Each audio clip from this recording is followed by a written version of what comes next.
unstuck, make shit happen, and not take life so seriously. Before we dive into today's show, I just wanted to make a couple of announcements. We are now launching more live cities where the Creative Insight Journey, which comes from a master's degree course in transformation from Stanford University, will have more 8-week live classes. So if you want to take this journey, check it out at jennifergrace.com to see if it's in a city near you. And if it's not, you can always take it online with me. Also, don't forget, every single week we give away free toolkits, free workshops, free courses, and get your free stuff at jennifergrace.com/free stuff. So, today's show is very special. It's all about the divine masculine and feminine and how that really interacts with sexuality. And who better to bring on the show than a dear friend and colleague of mine, Kevin Walton. Kevin Walton is a writer, poet, and motivational speaker. He has become a notable voice and advocate for the spiritual awakening and collective consciousness shift. As a spiritual guide of transformation, Kevin serves an impetus to enhancing self-awareness. Utilizing specific applications, he invokes this conscious shift through uncompromising truth, unconditional love, and clarity of connection. Stepping into his role as spiritual leader, he has created and established the Light Beings community, a unifying space of oneness and remembering. So welcome to the Jennifer Grace Show, Kevin. Thanks for coming on. Thank you for having me. Always a pleasure. Thank you. So I have an expression that I say a lot, and it is real men dig transformation. And when I say that, you're like the poster child for that. I appreciate that. Yes. And so you're like a real guy's guy, and you're also really into transformation and spirituality.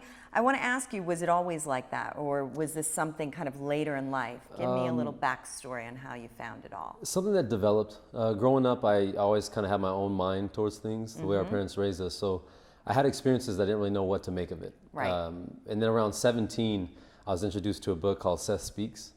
And incredibly powerful book. And when I read that, it was like he was saying everything that I had been experiencing but I had no words for. So then from that moment, it was like, okay, well, what else is there? And I just kept diving in head first, and it just was a catapult, slingshot, where it became this game of learning how to dive further into this awareness and understanding, but still dealing with my own, struggles and fears and behaviors and different things like that. The manliness of what I thought was me being tough when I was younger. So yeah, it was an interesting journey. And I know that you're a leader of a very special spiritual community. And so is it mostly women or a lot of men now really kind of finding this path? Now it's both. Early on, it was more women than men.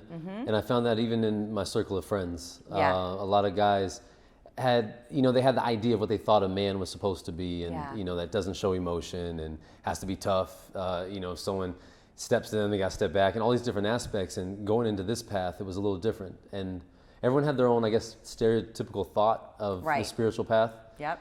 So it just seemed like there was more women open to the idea of it than men. But now, where it's grown to in about 2.5 years, it's starting to equal out a little bit. It's been a beautiful thing to see. The beings of light. What's it called? The light beings. The light beings. That's so awesome. And so you lead different workshops, retreats, and lots of meditations, sunrise meditations. Absolutely. So gatherings. Awesome. And we do field trips, camping trips, a lot of different aspects. Love it. And so what would you say to the kind of machismo guy about spirituality, transformation? What's like an invitation? What's possible for them?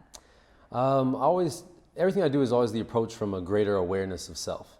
Right, and I always throw it out to them like, are you used to the idea that you create your reality or not? And then if they say yes, then I'll go into that a little bit of where it may show up that they don't believe that, and then start to show them a different way of perceiving the world. And these little access points that I kind of hit them on starts getting them to see things a little different way, and suddenly they ask a little more questions, come around a little bit more often, and you slowly see them start to shift. Nice. And in that perspective. Beautiful. So the divine feminine, the divine masculine, does this have to do with gender? Break it down. Yeah, the masculine feminine energy itself has nothing to do with gender at all. It's and it's not even dualistic. You know, we talk about it a lot of times being dualistic energy, like, you know, there's masculine and feminine and two parts, but it's really just one source of energy, but it's two aspects. Okay. Right. So the way I always describe it is the true nature of masculine and feminine is that is creative and expressive. Right. So the feminine aspect is that creative aspect. It's that energy that just wants to create and create, and the masculine is that driving force to do it. Right, the driving force to move it forward. It's like the feminine's, let's create this, and the masculine's like, let's do this with it. Let's take this, and let's do this with it. And that's just the inherent nature of existence. So that's what drives all of us. That's what drives all things in every dimension and life in general. When you see nature, it's just its constant expression of creativity and it thrusting outward. And so then when it comes to the idea of divine feminine and divine masculine, you start to look at then us being a physical representation, a symbolic representation of that aspect of energy. Right. And that we show up for each other to play the game of integration, to reflect to each other the things that we want to harmonize in ourselves and what we want to connect with in ourselves. And so when it comes to living that divine masculine or divine feminine, it's you being able to acknowledge the energy that exists within you as the one. Got it. Oh, nice. And how does that play out in relationships with roles even? You know, it's really interesting. I feel very in touch with both of my masculine and feminine side. Absolutely. You know, I really am very feminine, but then I have that doing and action side of me, and the powerful, kind of, not to say that women aren't powerful, but it's just that side of me, that energy. Right. So how does that play out in, let's just look at male-female relationships, you know, in sexuality? What, you know, how can people balance that more? You know, the biggest aspect is to understand what a relationship is actually for, right? So the purpose of a relationship. Let's start with that. Let's get down to brass tacks here. Yeah. The purpose of a relationship, right, is to show each person in a relationship how to become more of themselves. Like how to explore what requires healing, where you can grow, you know, really diving into your unlimited creative potential. And so we show up for each other in that space because everything's just a reflection. The entire physical universe is a reflection. Right. So when you're in a relationship, that is someone whose story, based on what story you're telling, allows each other to come together to grow. Yeah. And then you'll see relationships where both partners can flourish together, and then sometimes they get what they require from each other, and then they grow apart. Right. But it doesn't say anything to either one of them, just the nature of where they're ready to explore next in their creativity. Yeah. So that aspect of relationship is huge, because then you start to look at everything that's happening between you and your partner as just a reflection. So what is my partner showing me? Right now, I always have this this example I show people, like if you're getting an argument with your partner, you know, we used to do this, like the blame game. Right. But I always tell them it's simply this: it's, oh, you're making me so angry right now. Why do I feel so angry? Because you're showing me this about myself. Now I have to go deal with this for a minute. Thank you. Right. And you start to acknowledge that everything that's happening in a relationship that we're always wanting to point a finger at or look at or not look at, it's them just showing it in us, and it's whether we're ready to accept it or not. Yeah. And if we're not, then we create the judgment and we point the finger outward, because judgment is, you know, ultimate self-deception. And so the relationship aspect is really learning to build a relationship with yourself, because every relationship is literally just a reflection of the relationship you have. Right. And the more that you learn to love yourself, which is what all this game is about, right? Yeah. I call it unconditional love, exploring every possible way it can return to itself. Yeah. So you learn to love yourself more, to heal those aspects you thought weren't valid in the nature of your experience. Right. And so the more you do that, the more you start to recognize all the different stories you tell and how they're all valid just simply because they're creative expressions of source. Nice. And so in relationships, in that aspect, what we struggle with right now in the world is the idea of our judgments. Like men have judgments about women have judgments about men, and what they're all doing is struggling with that feminine aspect in the male ourselves. And the masculine aspect in the female. Got it. Exactly. That's why taking a hiatus is a great, have you ever heard that? Hiatus, right? I like that. Taking a break from dating. Actually, my 40th year, I took a hiatus, and I didn't date at all. I just really did that introspective work. And I think you've recently I did a little hiatus. I did. It was about a year and a half. Wow. No nothing, no date, no sex, no that. I literally just took all my time and focused it on me and what I was creating. And you learn so much. That's amazing. Yeah, and it was interesting when you take sex out of the equation, right? And you start to explore the nature of life without that dynamic, because you know you have that in you. You go out to clubs, you go out to parties, and you want to connect, you want to hook up, you want to have this vibe. But when you literally make a conscious choice just to take that out for a little bit, you connect with everyone in a completely different level. And then it became really clear to me in that process, in the year and a half, where I started to understand what that sexual energy actually is. And it's that desire in our inherent spirit to know ourselves completely. So the idea of pursuing anyone to have sex, to go after that pleasure, is the idea of wanting to know your true being, and that's you stepping into your divinity. And that's what what an orgasm is like a glimpse into your divinity.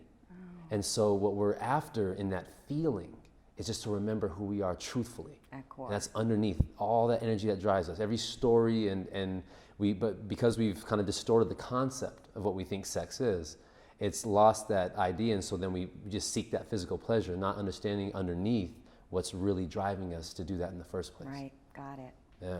So I'm sure my viewers want to know, is your hiatus over? Oh, It is. Wait, hold on one second. Okay. I'm getting a call. Yeah, no problem. Hello? What? Oh my God. Okay. All right, I'll be right there. Kevin, I'm so sorry. My house is on fire. Oh my I God. have to go. I don't even know no. what to do. Pearl, she's one of my coaches. She can totally finish this. You cool with that? Okay, yeah. No, do what you have to do. All right, Yeah, I gotta that's fine. go. Oh Okay. my God. Wow. Okay, here we go. Well, hello, Kevin. I'm Pearl of Wisdom. I'm one of Jennifer's master coaches, and I'm just going to take over for her real quick. We don't need that anymore. Okay. Do you think we ought to check on her to make sure everything's okay, or? That was an April Fool's joke I played on her. Everything's fine. But it's not April Fool's. Well, no, fool. What if you did it on April Fool's? Everybody knows it, and they don't believe you. So that's why I do all my April Fools in March, okay? Okay. There you go. That's a pearl of wisdom for you. So, let's start where we left off. I believe the last question that Jennifer Disgrace asked you was, are you still on hiatus? No, not really, no. So you are available. I am, and yeah. All righty, that's great to what say. I wanted to hear. You're taking some applications because I would like to apply. Well, I'm kind of easing back into it. I'm you know, just kidding with you, I Kevin. gotta- I'm very professional. I'm just messing with you. Another April Fool's joke. Gotcha. All right. So, divine feminine, divine masculine, all this swirling all over together. It's getting my kundalini going. And I think it's very interesting. So do you have any workshops, anything exciting you could tell our viewers about that they could come and just play with you? Not really, but you know what I'm saying. Oh, I know what you're saying. Yeah, I got a few workshops actually. There's empowerment training, which is you really stepping into living a new human experience. Ooh, I like that. Yeah. Then I have one that's dedicated to the feminine and masculine energy, which Okay. is called the integrative intensive. I think I'd like to participate in that. Oh, you'd love it. Yes, You'd love I'm it. very feminine. I haven't really touched into my masculine, and so maybe you can help me find that. I think, yeah. We Yeah. can get you there. I think we can do that. Are you very good friends with Jennifer Grace? Yeah, she's a really good friend of mine. I even took her CIJ course, a beautiful course. Really? Yeah. Oh, okay. Well, I'm under her right now. I'm considering branching off, but I am one of her coaches. But, you know, I've been wanting to get on this show for some time because, honestly, Kevin, I think yourself and her viewers should really know what's going on. What do you mean? Take a look. Well, hello. This is Pearl of Wisdom, and I done stumbled on Jennifer Disgrace's phone. And I think I need to share something with all of y'all. All of y'all been writing into her, asking her tons of coaching questions, taking her seriously, and none of y'all taking me seriously. And now I gotta out what's out. I found her phone, and I found some pictures when she went with her boyfriend Severin back to Nashville to meet his family. Well, she come back telling everybody, oh, I launched CIJ, I did a creative insights journey, little introduction at his sister's place, this, that, and the other thing. I said, oh, that's so nice. Did you go out, have some cocktails? Oh, I'm doing a cleanse. I didn't have no cocktails, she tells me. Well, Exhibit A. I done found what really happened in Nashville, and she got Smashville. So here's the first one. Oh, there she is. just having her first or maybe her 17th drink. Second one, she down on the freaking fracking floor. Oh, here's a third one. Looks like she's singing karaoke on the way to the bathroom. And there it is, in the toilet. Disgrace. And finally, on the streets of Nashville, well, I hope Severin just done left her here, because that's embarrassing. That's all I got to say. And I'm going to call him up. He's kind of handsome. I'm sure he's ready for a new kind of lady, if you know what I mean. So, I just wanted y'all to know who your real coach is. So if you're ready for some real coaching from somebody who is pure, I don't say itty bitty beep committee, I don't drink, I don't smoke, I think you know where to go. Pearl at JenniferGrace.com. Soon to be Pearl at Gmail. I can't work with somebody like this. So that's what's what. Okay, now you know the truth about Jennifer Disgrace. So don't you agree that maybe this should become the Pearl of Wisdom show? I got the mugs. That's the first step. That's the first step. Yeah. Well, I think we should take a poll. Anybody who thinks I should be the new host, write in to Pearl at JenniferGrace.com, soon to be Pearl at Gmail, because I'm branching off. Got to do your own thing. I feel All you. right. Yeah. Well, Spread those wings. as we wrap up, you got a little toolkit for everybody, don't you, today? I do. It's going to be called, the toolkit is the Divine Integration. So it'll be exercises and perspectives and practices you can apply to really start accessing these parts in yourself and bringing them to a more harmonious state. Beautiful. You know? Yeah. All right. Right now it's on Jennifer's website on JenniferGrace.com, free tools. But later I'll have much better stuff than that. And where can they find you, Kevin? They can find me on every social media site: Facebook, Instagram, Twitter, Periscope. Just Kevin Walton. And yeah, Kevin Aren't Walton. there a lot of them? Kevin Walton? It's kind of there is. Well, I have a middle initial. I put Kevin A. Walton. Kevin A. Walton. It is a common name. Okay, so, I'm glad we threw that in. And even on the IG, Twitter, it's at Source Radiance. Okay. And then we have a website for the Light Beings community. That's too many things. You're going to confuse people, Kevin. What's your website? Lightbeingscommunity.com. That's even too long. You should shorten that. But Yeah. that's just my idea. But what's it? One more time? Lightbeingscommunity.com. Okay, that's not too bad. Well, thank you, Kevin. I know Jennifer Grace always does that stupid pound, but I would like to give you a kiss if you wouldn't mind. I am All always ready to right. receive the love. Well, goodbye. Okay. All right. We double time. I like that. Yeah, okay, thanks for coming on. On the show today. Good? I'm good. Okay. Yeah, this has been Pearl of Wisdom with a real show. That's Pearl of Wisdom. Well, that's our show today. Be sure to check out a journey near you at JenniferGrace.com and get Kevin's free toolkit at JenniferGrace/free stuff. Lots of free stuff there for you today. I hope you all enjoyed the Jennifer Grace Show, because this, my friends, is as real as it's gonna get.